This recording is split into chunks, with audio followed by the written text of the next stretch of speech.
Sa John chapter 14, sinabi ng Panginoon, "Mauuna ako sa langit at ipaghahanda kayo ng matitirhan.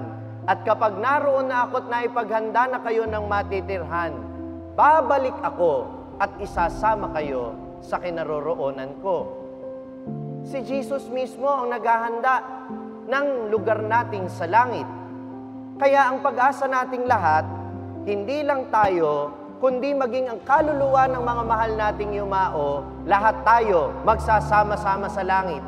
Kaya nga, ito yung mga pananalita ng Panginoon na dapat nating panghawakan.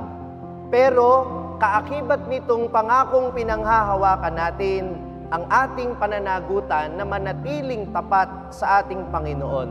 Hindi ito madali. Alam nating tayo'y nahuhulog sa kasalanan. Sabi nga ng kanta, gusto kong bumait pero di ko magawa. Totoo hindi. Mahirap maging banal.